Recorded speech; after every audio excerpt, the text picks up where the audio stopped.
The little girl had not spoken a single word in 3 years, not to her mother, not to doctors, not even when the world around her became frightening enough to make any child cry.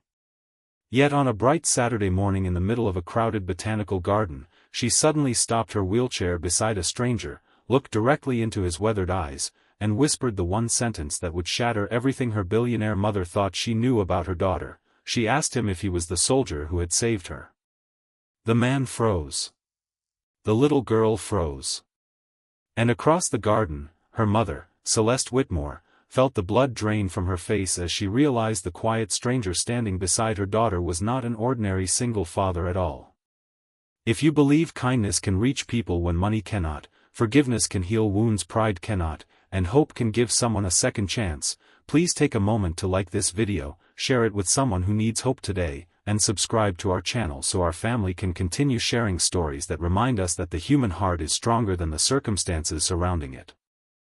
Celeste Whitmore had spent most of her 41 years believing that every problem had a solution if you had enough money, influence, and determination.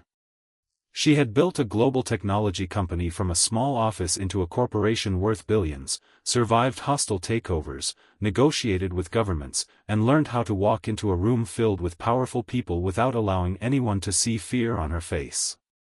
But there was one problem money could never solve. Her 8-year-old daughter, Marlowe, had stopped speaking after a terrible accident 3 years earlier.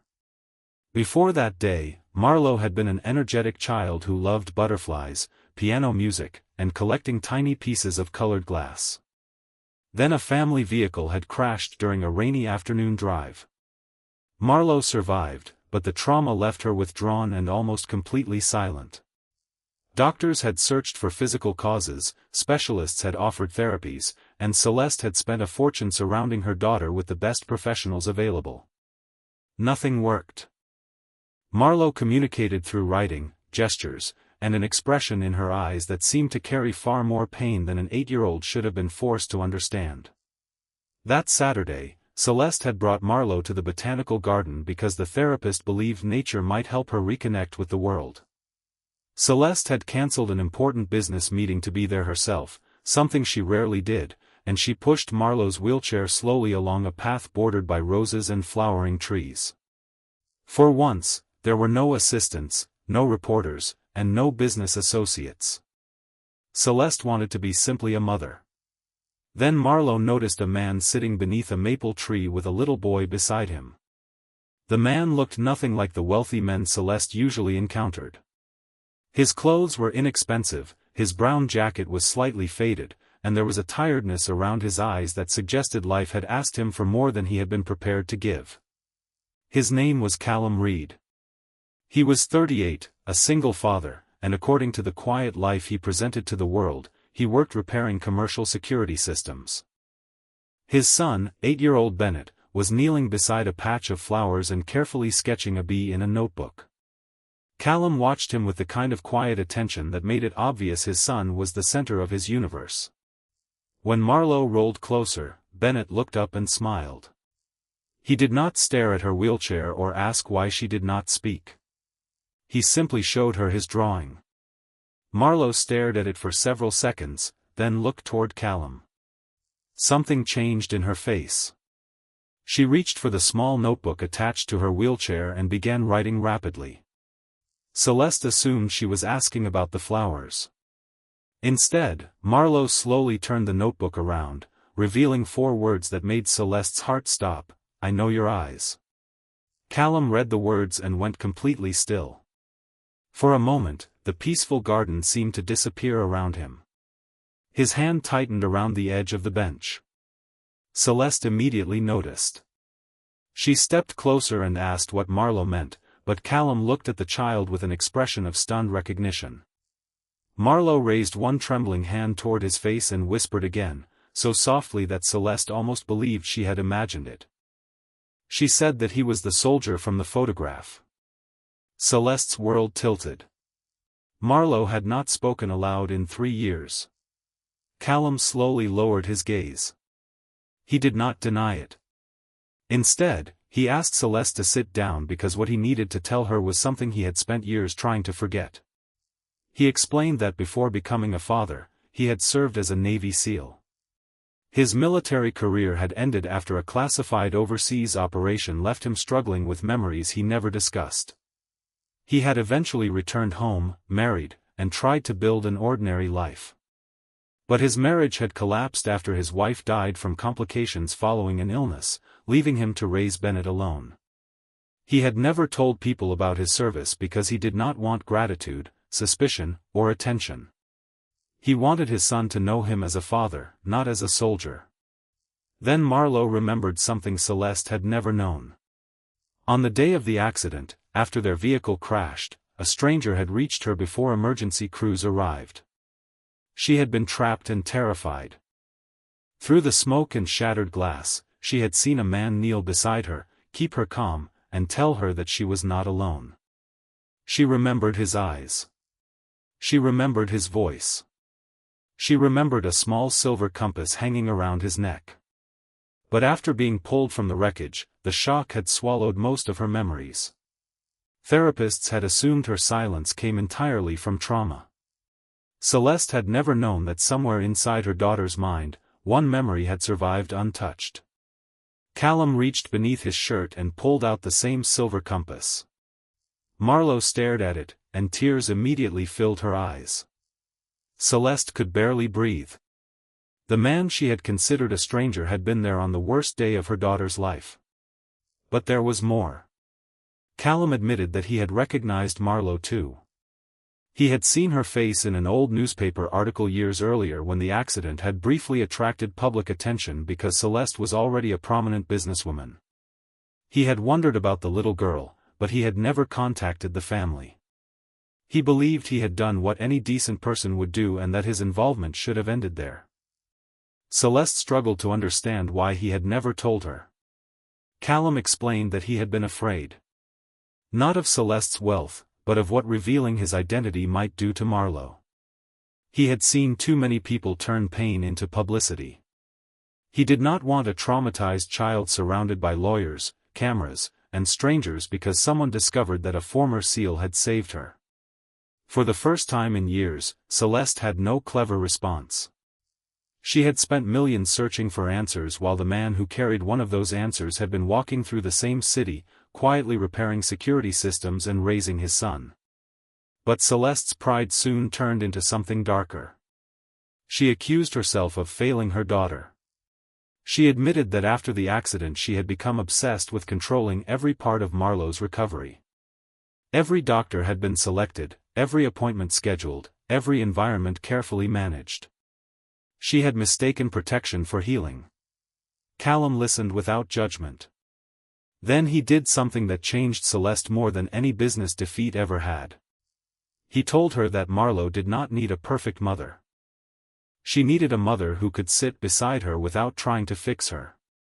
Celeste looked at her daughter and realized how often she had filled silence with instructions, treatments, schedules, and expensive solutions because silence reminded her of the day she nearly lost Marlowe. She had been terrified of feeling helpless again. Callum understood that fear because he carried his own. Over the following weeks, Callum and Bennett became unexpected friends of the Whitmore family. Celeste initially resisted the arrangement because she could not understand why a billionaire should need the help of a former soldier who repaired security systems for a living. But Marlowe trusted him, and that mattered more than Celeste's pride. Callum never pushed Marlowe to speak. He taught her small exercises that he had learned during his military training, not as therapy, but as ways to remain calm when fear became overwhelming. He showed her how to focus on breathing, notice 5 things around her, and remind herself that the present was not the past. Bennett joined them, turning the exercises into games. Soon Marlowe began laughing again. Celeste watched from a distance, and slowly she began to understand that Callum was not saving her daughter. He was simply giving Marlowe room to save herself. Then came the unexpected turning point. One afternoon, Celeste received a message that Callum had been injured while helping an elderly neighbor during a building emergency. The injury was minor, but Marlowe became frightened. She immediately asked where he was. Celeste told her Callum was safe and receiving treatment. Marlowe shook her head and insisted on seeing him. At the clinic, Callum was sitting with his arms supported, trying to convince Bennett that he was perfectly fine. When Marlowe entered, she rolled directly toward him. She stared at the bandage and then at his face. Tears gathered in her eyes. For several seconds, nobody spoke. Then Marlowe reached for his hand and said clearly, without hesitation, that she had been afraid of losing him. Celeste covered her mouth. Callum closed his eyes. It was not merely the first full sentence Marlowe had spoken in years. It was proof that her silence had never meant she had nothing to say. She had been waiting until she felt safe enough to say it. Callum squeezed her hand gently and told her that she did not have to be afraid of every goodbye. Celeste turned away because tears were running freely down her face. Later, she apologized to Callum. Not because she had once misunderstood him, but because she realized how often she had judged people according to their wealth, education, and social position. She had assumed that because she could provide everything financially, she understood what her daughter needed emotionally.